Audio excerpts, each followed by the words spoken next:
BRS के कारगुजार सदर केटी रामाराव ने तेलंगाना हुकूमत पर मूसी रिवर फ्रंट प्रोजेक्ट के सिलसिले में बड़े पैमाने पर घपले का इल्जाम लगाया। पीर के रोज तेलंगाना भवन में एक प्रेस कॉन्फ्रेंस से खिताब करते हुए केटीआर ने चीफ मिनिस्टर रेवंत रेड्डी पर तनकीद की कि उन्होंने मूसी रिवर फ्रंट की खूबसूरती के लिए 1.5 लाख करोड़ रुपए मख्तस किए और बजट को इसराफ और गैर मुनसिफाना करार दिया।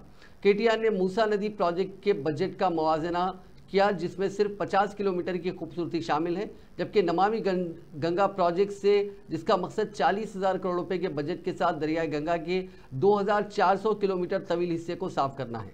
उन्होंने नोट किया कि Sabarmati river front 38.5 kilometre project की लागत 7,050 करोड़ रुपए है, जबकि यमुना रिवर फ्रंट प्रोजेक्ट का तखमीना 1,000 करोड़ रुपए था। उन्होंने सवाल किया कि मूसी ब्यूटिफिकेशन जैसे महदूद दायरे कार के लिए 1.5 लाख करोड़ रुपए की ज़रूरत कैसे हो सकती है।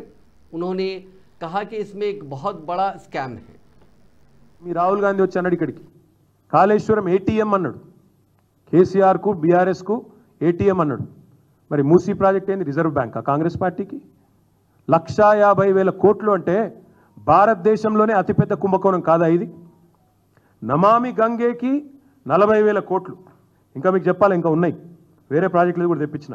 ఇగో ఇది Sabarmati river front, Sabarmati river ఫ్రంట్కి మొత్తం ఖర్చు అది 38.5 కిలోమీటర్లు సాబర్మతి రివర్ ఫ్రంట్, దానికైనా మొత్తం ఖర్చు 7,005 కోట్లు, ఇప్పటికీ 7,050 కోట్లు, ఇంకా కొద్దిగా పని మిగిలిందట, 2005లో చాలా అయింది ఇంకా నడుస్తున్నది।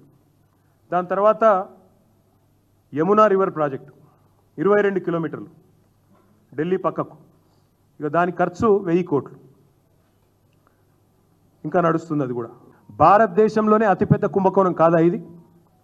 నమామి గంగేకి 40,000 కోట్లు, ఇంకా మీకు చెప్పాలి ఇంకా ఉన్నాయి 22 కిలోమీటర్లు ఢిల్లీ పక్కకు, ఇక దాని ఖర్చు 1000 కోట్లు।